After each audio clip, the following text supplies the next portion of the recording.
You are listening to episode number 56 with Penny Sterling. If you're someone who wants to make major changes in their life, someone who wants to achieve their goals, or maybe you're someone who knows this is not as good as it gets, but you have no idea where to start. On the Reinvent You podcast, we explore different types of people, their successes and failures, and how they reinvented themselves to create the life they love. It's our hope that from hearing their stories that you too may have more insight into what it takes to build the life that you envision for yourselves. Here to help you do that is performance and life coach Travius Stewart. Guys, I would love it if you're finding value from the podcast, if you would leave preferably a 5-star review on Apple Podcasts and share it with someone else that you think that might find some value from it. And if you actually have any suggestions on things that you would like to hear more of from me on the podcast, I would be open to that. So thank you for being valued listeners of the Reinvent You podcast. I appreciate you, and it helps me to know that I'm on the right path. So thank you so much. I appreciate you more than you know. My guest today on the Reinvent You podcast is Penny Sterling, who has worn many hats in her life, and none of them have actually looked particularly good on her. Penny has been a photographer, children's show producer, an assignment editor, advertising producer and a director, an actor, a stand-up comedian, and a competition chili cook. But the reason she's currently writing about herself in third person is because she's a storyteller whose tales of growing up as a deeply closeted transgender woman and then learning to live her authentic life have made audiences laugh and cry in places as far as Minneapolis, Richmond, Virginia, Washington, D.C., and even Minneapolis. Penny obviously didn't think this through. Penny has written and performed 3 shows, 2 TEDx talks, and a sermon. Well, because Penny will never refuse stage time.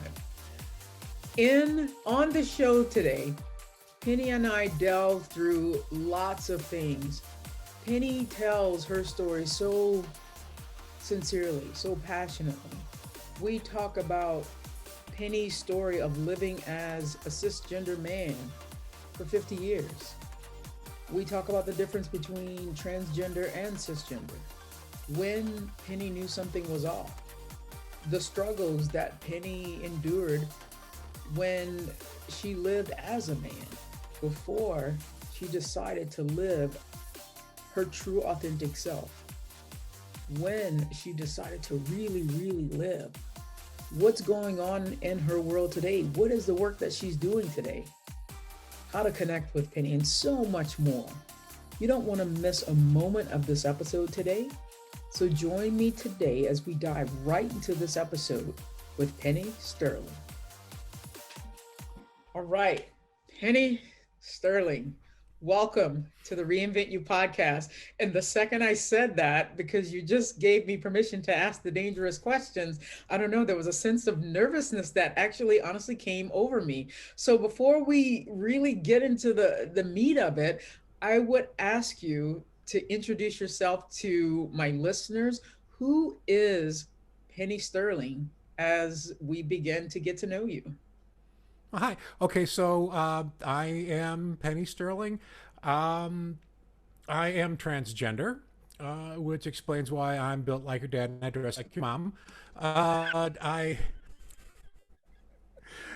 been told I'm funny. That was funny. Thanks. I am a storyteller. I'm a lot of things. I've been a television producer and director on a local aspect, nothing national or anything like that. But I was one of the people who I was one of the people who started the second 24-hour local news channel in America. I was part of that team as a news producer. The first one was New York One, but the company that started that just basically backed a Brinks truck up to them and said, "Here, do a news wheel." And then they came to us and they gave us a piggy bank and said, "All right, now make it money, do it and make money off of it." Right. So that was one of the things that I did. I've also worked in commercial television, sports television. I was actually working in sports television when I transitioned, which was really scary because, I was working with a bunch of like former Division I and professional athletes, and which I, like did not think I was kind of worried about the reaction I would get with these people who were now my coworkers. Um, and I was trained as an actor. Hmm. I never really did that. The closest I ever did it pre-transition was stand-up comedy. I was actually voted the funniest man in Rochester in 1992. Funniest man in Rochester. Something's changed Right. since then. Yeah, I no longer live in Rochester. That's what's changed. Right. Right. No, that's not. I live in Rochester. I'm no longer funny. That's Okay. what's changed. Uh, I am extraordinarily serious. I am as serious as an architect. No, I'm not. Basically, I wear many hats and none of them well. But after I transitioned, I decided I was going to try getting back into stand-up comedy.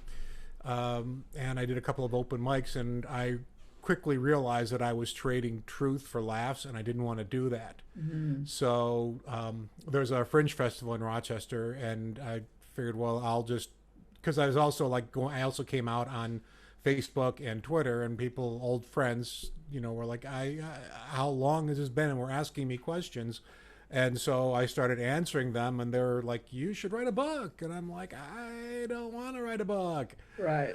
But I figured I could take the stand-up comedy background and the fact that I can answer things both truthfully and entertainingly. And Hmm. I did a story, an hour-long show called Spy in the House of Men, a one-woman show with balls. Get it? Um, I promise I'll give you a word in edgewise someplace along here, but for now, Hey, you're good. You're good. I tell people if they ask me how am I to sit down, because most people just say that to keep hello from bumping into goodbye, but I will actually tell you. So I did that show, and it was really well received, and I've done it more than 40 times around the Hmm. country. I then was involved in a second show called Parents and Children, Husbands and Wives, about raising children, because I am a father of four. My kids still call me dad. Okay. Um, Really? and yes, and I figure if that's the trade off to have them accept me for who I am, no trade off at all. They have a mom and it's not me. So that's something that I did. Hmm. What else? Then I wrote a third show called Schmilf Life, which is about dating when you're both old and transgender. Hint, you don't. Uh, and I was all set to do a whole bunch of stuff with that and tour with that last summer, and other things came up instead. Okay. And there, I think that's okay. I'll open the floor for questions now. Perfect. So, so of course, I want to, do a rewind. So, Sure. Penny, because, part of your bio is like 50 years you lived as a CIS gender heterosexual man. It's pronounced cisgender, by the way. Okay, see, I don't know that. Thank you. That's Cisgender, because I'm like yeah, CIS, the TV show, yeah. cisgender. Well, this is Cisgender. gonna be a voyage of discovery for you. So CIS will actually, although the only problem was how I dressed before conversion, because oh my god, it was horrible. Anyhow, Okay. cisgender. You're familiar with transgender, right? Yes. Transgender is, break it down. It's the formation of two Latin words, trans, which means across, Right. and gender, to the other bathroom. Um, but cisgender is the opposite. It means on the same side of. So basically, cisgender is just the opposite of transgender. Okay. And it is not a slur. A lot of people who are transphobic consider it a slur because they, I guess, consider transgender to be a slur as well. It's nothing. It's just another way to say people whose outsides match their insides, and we in the trans and trans allies use it because uh, what would be another choice be besides that? Normal, Mm, straight. What am I, crooked? Am I right. abnormal? No, I'm a Okay. human being. I'm a person. So cisgender, it is just another way of letting people, it's a way of acknowledging that there is more than a binary in gender, So really. when you, okay, just correct me if I'm right. So when you, what I say agree, when you agree with your genitals, Mm-hmm. you are cisgender. Mm-hmm. And when you That's right. don't, you're transgender. Yeah, that's close. Yeah, that's pretty close. Yeah, that's close enough for rock and roll. There Yeah, we go. and Okay. if you want, if you really want to get into the weeds about gender diversity, we could, but much rather talk about me. So, Absolutely. Okay. uh, There we go. We're but here to talk all about you. Okay. So let's that's the talk important part. about, when did that light come on for you in your That I life, was when you were like, something's off here. When was that pivotal okay. moment for you, and how did you know? Well, something was off from the beginning. I did not put the fact that it was gender related until I was 8 years old. Mhm. But I used to do things that really pissed my mom off. Actually, my existence pissed my mom off. In my show Spy in the House of Men, my very first segment, it's basically a series of 7 different stories from my life, pre and post transition. And the first one was called "The Fundamental Wrongness of Me," because I didn't know what was wrong with me, but there was something wrong because my parents just did not. I did not fit anything about that Mhm. family. Uh, and I start that at 8 years old when my mother rather drunkenly told me that I was supposed to have been a girl. Mm. And she said that because for old wives' tale reasons, like she had acne while she was pregnant with me, and everybody knows a daughter steals their mother's beauty. Uh, what that meant, she carried me high when she was pregnant. I was a month late. They bought girls baby clothes for me. That's how sure they was, and that's how much they wanted a girl. And that was like, okay, that makes sense. It was my reaction. I didn't say that out loud because my brother immediately started mocking me. Ah, you're a girl, yeah. And it's like this was 1968. There was no such word as transgender. Right. There was no such concept, especially not in the little town that I lived in. Um, this was like 68, so this was like a year before the Stonewall riots, which I didn't even know about until I was in my 20s or 30s. Mhm. Um, so I was completely isolated. I had no idea who I was except for that I was the wrong person. But before that, I had all of these things that were happening that kind of clued me in. Um, I remember when I was really, really young, one of my first memories is playing in a little splash pool in my backyard with the little girl from next door and liking her bathing suit so much more than mine and saying, let's trade. And she said, okay. So I took off my bathing suit and handed it to her. And she giggled and ran to her house. And so I ran behind stark naked with my bathing suit in front of me until my mom caught me. And but I wanted to trade bathing suits with her. And when I played with her older brother, we would play GI Joes. This was back when they had the actual big articulated GI Joes with clothing. Um, Usually, when I would leave, I would swipe one of his sister's Barbies and take off the Barbie dress and try to get it onto my GI Joe. And it didn't work because they were on entirely different scales. But that's where I was. The very first um, Halloween costume that I picked for myself. My father was like paging through the Sears and Roebuck's catalog. Again, 1968 Sears and Roebuck's was the Amazon on the time, and there was it's called the Wish Book, and they had different sections for different seasons. And there was a Halloween season. It was like pages and pages with like 7 or 8 photos of costumes on each page, and you'd page through and you like every you point to something as an 8-year-old or a 6-year-old and go, I want that. And my my brother saw a Huckleberry Hound costume and immediately pointed to that, and I want that. And my dad was turning pages and turning pages, and he turned this page, and I saw, in my mind, I thought Supremes. It was a Supremes outfit. It was, it was a gown like I saw Diana Ross and the Supremes wearing when they were performing on the Ed Sullivan Show, and I was fascinated by them and the way they looked, and they looked so glamorous, and they were had such a joy about themselves, and the way that they were dressed was just fascinating and beautiful. And I saw that outfit, and it came with the above the shoulder opera gloves and the beehive hairdo and all these things. And as soon as the page turned, I tapped it and I said, I want that. And my father got like really, really quiet, like the sort of quiet that, even my brother shut up. And he goes, which do you want? And the way he asked it was like, there is a right and wrong answer here, and the wrong answer could be deadly. So I put it in the closest to it, and it was acceptable. And that's why I went trick-or-treating that year as Top Cat. Remember Top Cat? No one remembers Top Cat. No. Top Cat was a D-list cartoon from the Hanna-Barbera. I mean, Magilla Gorilla looked down, and Yogi Bear looked down on Top Cat. It was a horrible cartoon, not funny at all.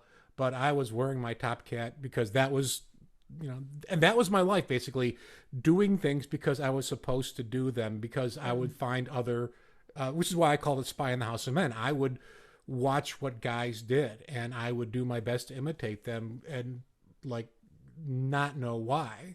Right. And literally, I would, like, be ignoring this other voice in my head that would say, this is not who you are. Mm-hmm. So that was my life for a very long time growing up. Wow. So that started a chain of events, of course, because realizing that these are the shoulds that I should be doing. These are, so how did that permeate through the rest of your life? You're a kid, now you're a teenager. Like, just give me some snippets of who you became and how much of your life you had to hide. All of it. There are a lot of transgender women who transition late in life. There's a joke in the trans world. What's the difference between? Actually, my partner in my podcast, Amy Stevens, uses this in her act. So I don't want to feel like I'm stealing her bit. But what's the difference between a cross dresser and a transgender woman? About 6 years. But I was not that way. A lot of trans women who transition older will spend a lot of time cross-dressing, and a lot of times they will have like the buy and purge syndrome, where they'll like get a secret closet filled with clothes, and then at some point be so filled with shame that they'll just ditch them, burn them, give them away, or throw them in the garbage or what. I never did that. My mom caught me when I was, I think, 12 or 13 years old, making meatloaf in one of her dresses. And because she was working, and I love to bake and cook and stuff. And I literally my fear was that she was going to beat me to death, because that was our relationship. She was unstable, and she was violent, and I was her primary target. And so I was like absolutely terrified of her. And when this happened, I was literally, I thought my only chance might be that she gets tired or like breaks her hand before she beats me to death. Right. And because she was that severe. But instead, she kissed me, which is the first time she'd ever done that, and said, do you want me to buy you your own dresses? And I panicked, and I said no, because my father was the only person who could could rein in my mom, and my father was had a very rigid view of gender. You could tell that. Growing up, anything that I did wrong was like a girl. I would like throw like a girl, especially sports, throw, catch, run. But also like things like laugh. And so I would have to learn how to behave and walk and talk and do these things like a boy in order to please my father. So when she said, "Do you want me to buy you your own dresses?" As much as I wanted to say yes, I said no. Um, and I did not wear, I did not do anything at all feminine. I did not cross dress. I did not Mm, wear women's underwear, any of that stuff until I transitioned, or just like weeks before I transitioned, which is another story.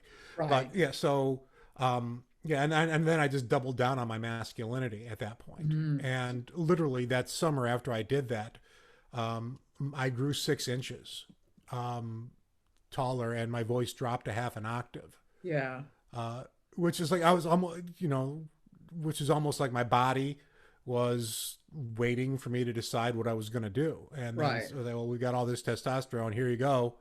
Right. And it was a, and I started lifting weights, and I got hyper aggressive, and I became an asshole, and I became abusive, and I carried that abuse into my life growing up. Right. What age was that? What was that window? I was 12 years old when my mom caught me, and I learned to, like, literally I started doing guy stuff. I got into sports. Mm-hmm. Um, I got very physical. I treated my body like it was a rental, if that makes sense. I Mm, really didn't care about it. I didn't have any sort of gentleness or sensitivity. I liked acting because it gave me a chance to be somebody other than myself. right. A Um, chance to escape, right? yeah, a chance to be, and like it was, as long, again, I could do a lot of comedy. I've good comic timing, Mm-hmm. and things like that. But I really didn't get any of the more interesting parts. But at Right. least it gave me a chance to be somebody else. So, And so whenever ho- there was a part that came along, right. So go ahead. how did that transition from, so like you're 12, you took the masculine man road. You're 12. Now you what? Do you get married? You're dating girls. Yep. You're obviously having sex. I mean, how Not obvious. I mean, you got kids Yeah. here. Yeah. Well, yeah. If you have 4 kids, it means you've had sex four Right, times and right, nothing right. more, unless they're twins, which they're Right. not. And talk to But the emotional connection or lack thereof. yeah. Yeah, there. Yeah, well, emotionally, I don't know how frank you want to get, but basically, the only way I could perform sexually as a man was to imagine being the woman, that Mm, that I was the woman in the situation, and that was the only thing that would work. right. Um, and even then, I had to, like, take, like, Cialis and all these other things, and on top of that, I would have to get really, I would have to hype, I would have to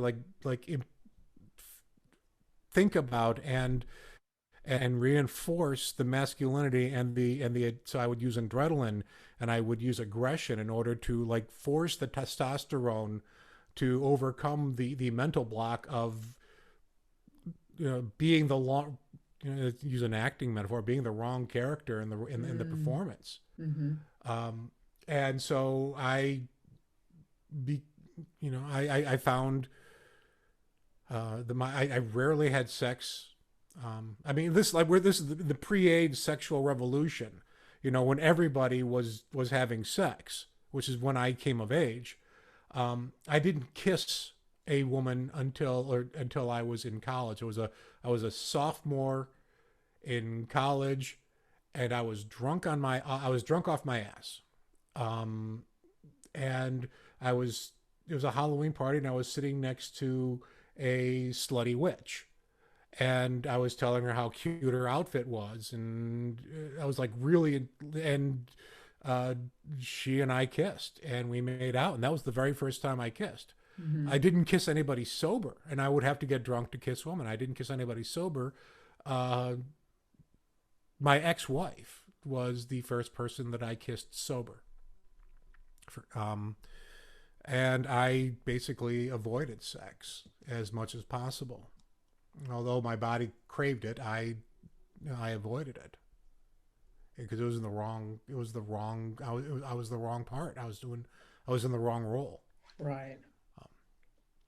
Wow. So So did you get go ahead. married?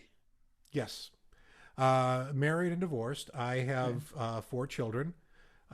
Two of them came in. Two of them came pre-installed with my future ex-wife. They were like 3 and 6 when I met them, so I was involved in their life all through the growing up, and then we built 2 from scratch, and so and I love them all dearly. And then my marriage fell apart. It was not my gender issues had nothing to do with the marriage ending.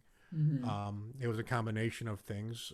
Part of it was my part of it was that I was an aggressive, abusive asshole. You saw one of my I've done 2 TED talks. The Hmm. second one was the one that you were watching just before we started. I did another one a few years earlier where I talk about abuse from the aspect of the abuser, which is what I was. Um, Mostly, it was very little was physical, and I don't say that as an excuse because a lot of times with men, that is used as an excuse. I'm not hitting her, Hmm. so you know, and I did that too. I was abused as a child, and so I would compare the horrific abuse that I had to what I was the abuse that I was laying on my family, and saying that no, that's not abuse because comparatively, and that's not true. Abuse is abuse is abuse, and that was my part of it. Her part was a lot worse than that. Her part, and so we separated. I got custody of my kids, um, and I met somebody who kind of mentored me, whose life fell apart very similar to the way mine did, only like 15 years earlier. And one of the things that he said to me that has stuck with me for the rest of my life is that every child deserves at least one sane parent, and you can never be sure of the other one. Mm. And that kind of became my way of living, and that was my rule: is that I need to be sane and I need to make sane choices. And so I got into therapy, um, with the intent of becoming the healthiest, least toxic masculine man that I could be. And what happened is that eventually I realized I needed to drop more than just the toxic and toxic masculinity. But that took 15 years of work on Right. my part, and all as well as having an existential crisis where I was literally scheduling my death. Um, so, and then while I was doing that, I don't know how much do you want to get in on this? Well, I mean, I does it? want to go back because it feels like Sure. I would be amiss for not asking. Like, what do you think was at the core of that abuse? Like, you think what was the cause of that? What caused Penny to be abusive and then Abused? repeat it? Well, To be abused and then repeat it. yeah. Well, my mom was. I think both of my parents had were children of people who abused alcohol. They showed a lot of the patterns of that.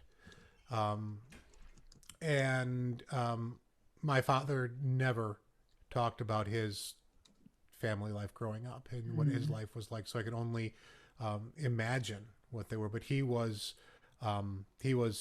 the perfect child. He was the savior of his family. He was the straight A student, um, and he grew up in Pittsburgh. He met my mom in southwestern Pennsylvania, and the week before they got married, my dad transferred to Corning, New York, which is where I grew up. Um, and kind of like the geographical cure, get away from his family.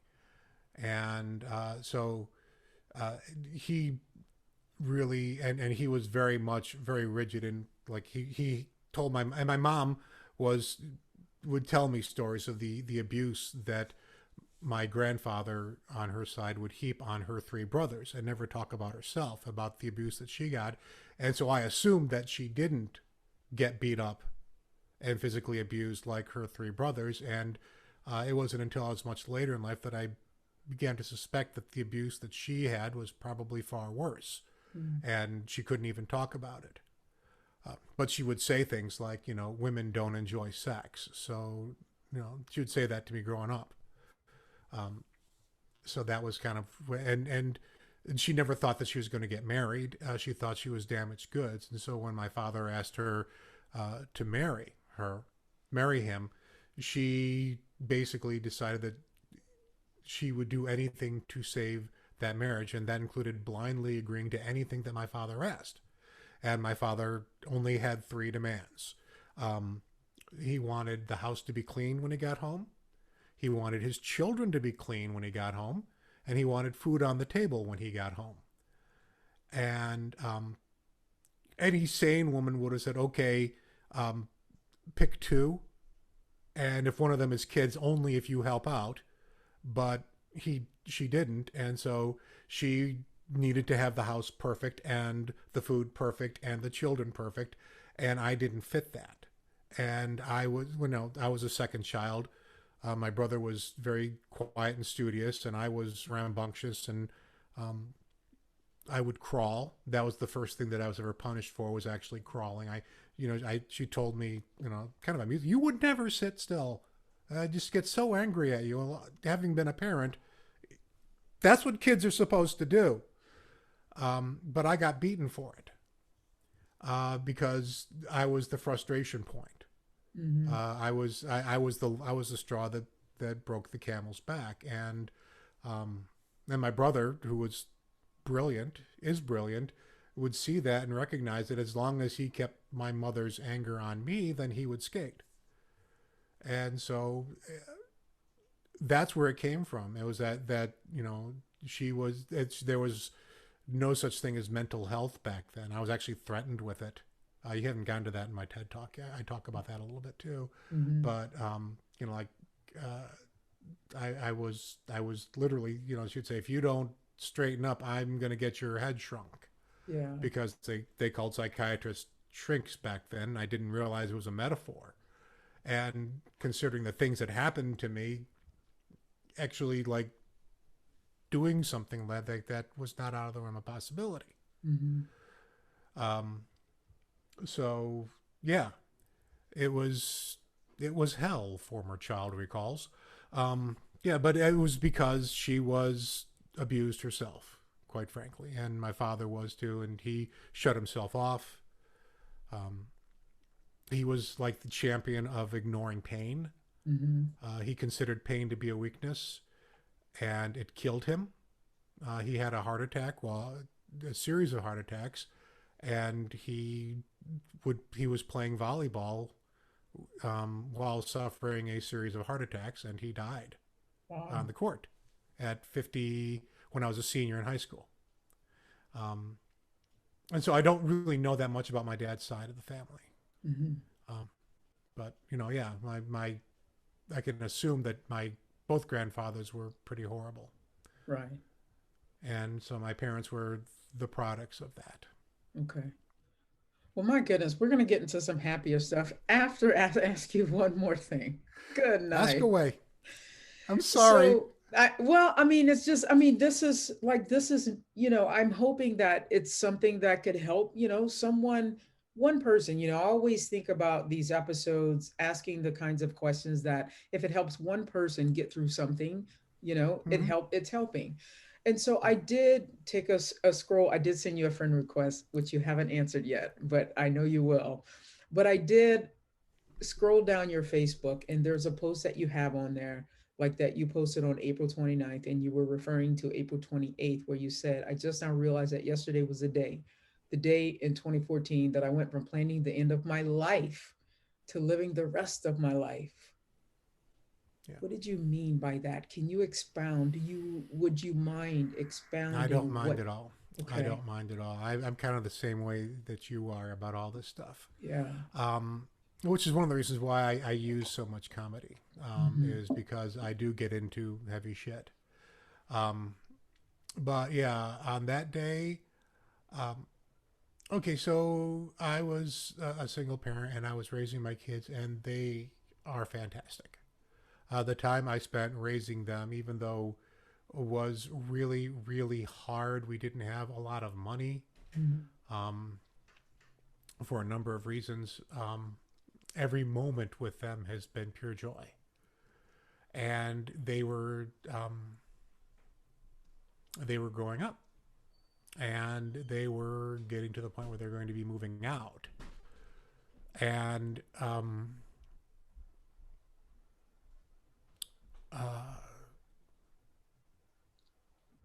okay, so when my life fell apart at the turn of the century, um, at one point I said to myself, and I said to a group of people, not everybody makes it, and I'm not going to make it. And I was perfectly okay with that. My, you know, my family, we were bankrupt. We had to declare bankruptcy. The house was foreclosed. My ex-wife, massively cross addicted.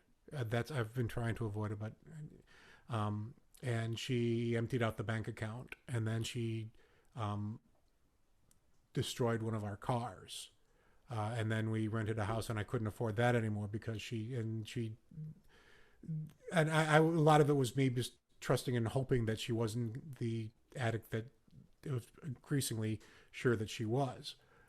But so I was at this really, really, really low point, and um, just before that low, because I was still going down at that point, I was in a group of people who were families of addicts and alcoholics, and we were sitting in a circle, and it was like a check-in thing because it was a therapy session. They started with the person to my left, and then they went clockwise, and they were all checking in about the week that they had, and they were having pretty good weeks, and there were like six of us, and by the time I got to the third one, like everybody's week was better than mine and better, and it's like I was praying and hoping that they would be better, because when it got to me, I opened my mouth and I said, well, and I talked, and everybody, when I was finished, was like,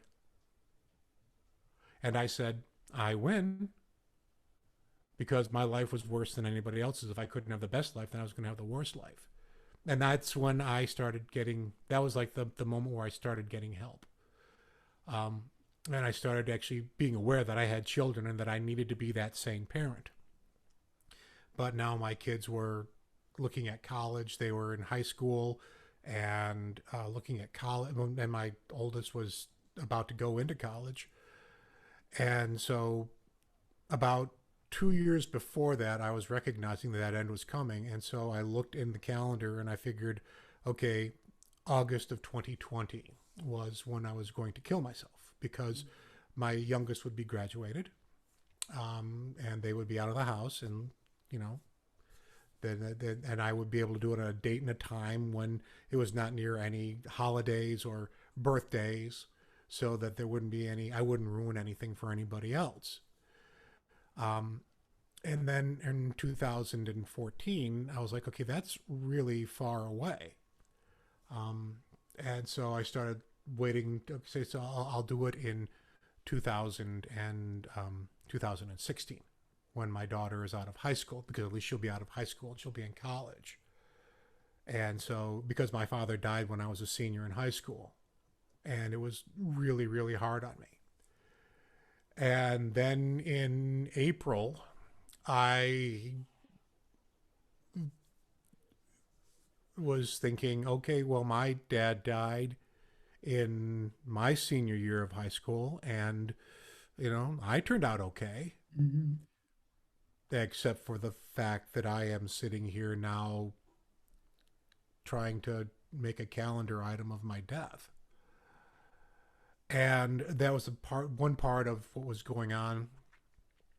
Um, my recovery work at that point, I was dealing with the fact that I was homophobic and transphobic, uh, I was pro equality. I just was intensely uncomfortable around gay men and gender nonconforming people. I did not want to be around them, and I was trying to work through that. And I was actually working on a project with a gay man, and there were some things that were coming up in conversations with him, and as we were working together, that were making me intensely uncomfortable. And he and his husband were on vacation, and I couldn't talk to them about this, and I couldn't talk to my therapist because he was on a 2-week windsurfing vacation, and I couldn't talk to my 12-step sponsor because he was off doing something else. So I was just like having this multiple level existential crisis, and the combination of which finally broke through to me that it wasn't that I didn't want to die, that I didn't want to live. It was that I didn't want to live as the man that I was not anymore. Yeah. And when that hit, everything changed. Everything shifted. I did not, and I felt lighter and freer, and I felt a true sense of joy for the first time in my life. And it was an earth-shattering moment for me, and I still had a long ways to go. I didn't say I was transgender. I said I was androgynous. And basically, the next 7 months I spent learning to become comfortable with being transgender. I tried a whole bunch of things. More lying to myself. Is really what it was. Lying is second nature. It was second nature for me in so many ways. And so I kept on like putting down lie after lie after lie and telling me it's okay until it was Halloween actually of 2014 that I was finally able to admit that I was transgender. And then I spent the next 11 months socially transitioning. And there's 3 different types of transitioning. There's social transitioning, legal transitioning, and medical transitioning. And there's no rules about any of this for trans folk. I got my name legally changed in the judge signed the order on November 30th of last year. Nice. And so I finally got all the paperwork done. Congratulations. Thank you so much. And it was I had a lawyer helping me, and we were going over the paperwork via Zoom, and there were lots of questions about this. Did I want to keep my last name? And originally I said yes, but no, I really didn't want to. I wanted to be Penny Sterling, which was a name that I discovered about myself in 1981, and was pissed because I didn't think anyone was ever going to know it. And so when I transitioned, of course, that's who I was, because that's who I was in my mind for 20 years or so, even though I didn't do anything externally. That's how I got to where I am. Well, there you go. Thank you. That was beautiful. Thank So, you. what is the work that you're doing today to leave your mark on this earth? Oh gosh. The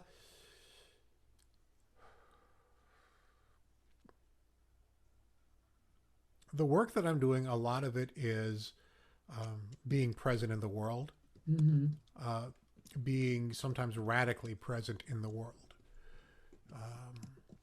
going to different places and just being myself sometimes is pretty radical.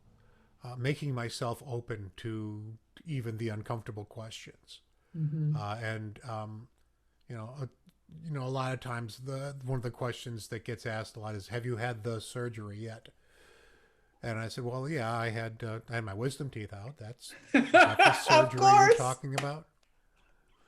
Yeah. So yeah, and so, but I am more, like you. These are not questions. Don't talk to anybody's genitals ever. Is a really good standing rule, unless it's talking to your doctor and about it Hmm. because there's a genital issue. But you Yeah. don't ask somebody. And if a real good question about dealing with transgender people is, would you ask the same question of a cisgender person? If the answer is no, then Right. don't ask it of a transgender person. But um, for whatever reason, maybe it's because I'm old and I have very few fucks to give, and I'm not going to give them about a lot of these questions. Yeah. I'm okay with people asking these questions in context, in question and answer sessions, and like after a Yeah. show, if I'm working with people, and so that's what I'm doing. I'm trying to get people Hmm. to be okay being around transgender folk. I'm trying to get people to understand that transgender people are people first, and Yeah. they are not. It really doesn't matter what their genitals are. Absolutely. Or how they started their life. It's where they are now that's Yeah. important. I'm also working trying to get them to um, get to deal with emotion, Hmm. which to me is the most. All decisions are emotional decisions. People may confuse the fact because, oh, I'm a rational thinker, which is what my dad used to do. I have to do these rational, but no, he would just like you can game the rational thinking to get to the decision that you emotionally came up with. Everything starts with emotions. Hmm. And so I try to get people to be aware of their emotions and to Yeah. play with their emotions in my stories, which Nice. is why I do a lot of comedy, because Uh-huh. that's a great way to start, I call it breaking hearts in the most important way, because a lot of people's hearts are very hardened. Yeah. And it's not until you get past that hard exterior that you can get to the tender center where they've got things that they're protecting that uh, maybe the way they protected themselves when they first hardened their hearts is not going to work for them anymore. If they have a child who is transgender, or Yeah. if they have a spouse who has come out and I love you, but I can't be married to you anymore because I am attracted to other people. Uh, Yeah. there are lots of things that harden our hearts, and I try to break them. Oh, I love that. So, Penny, Thank you. what is the most exhilarating thing that you can't wait to do? Oh my God, be in front of people. Be in Ooh. front of people. On stage? On stage, yes. I live for the stage. Mm-hmm.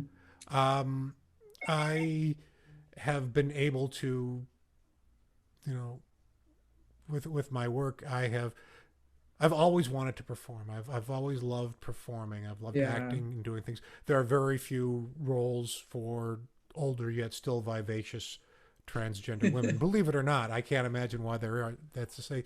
So I've given myself roles, and um, I'm really good at playing me. And so um, I, I've been doing a lot of stuff on Zoom, but the reactions that I get and that I feel and I pick up in front of people when I'm telling my stories and doing my shows is uh, it's it's it's it's manna. It's what I need, and I miss it so much, and I can't wait for that to happen. Yeah. And it's coming. It's coming. I've New been told York. that. Yeah, well, New York, they're selling tickets for, September. So Yeah, it's coming. yeah. I'm really hoping so. You're in LA. Is that where you are? No, I'm actually in Arizona. Arizona. Yeah. Okay. Yeah. All right. So, Penny, this has been a blast. Thank you so much. And thank you for sharing your story. And I think, I don't think, I know it's going to help somebody out there. So Well, just thank you. one more thing. Where can people connect? Especially reach out to you, especially if someone's going through something that, that they see in your story. Where can they connect with you? I am on all the socials. Well, not all. I am on Twitter and Facebook and Instagram. I am Penny Sterling or some iteration of Penny Sterling on all of them. Type it into the search box and click on the one that looks like me. And that's probably going to be me. And I welcome talking to anybody about this. And thank you so much for what you're doing here. It's been a pleasure talking at you, because I really feel like you said hello, and then an hour later you're saying, okay, we got to go now. It's been a blast. I love it. Thank you so I love much. it. Thank you, Penny. If you like what you're hearing, and perhaps you're interested in having a complimentary conversation with me, click the link at the bottom of the show notes. Thank you so much for listening. If you even want to know more about what I'm up to, head over to traviastewart.com. And if you like seeing the videos of the podcast, every episode is on my YouTube channel. Take care, guys.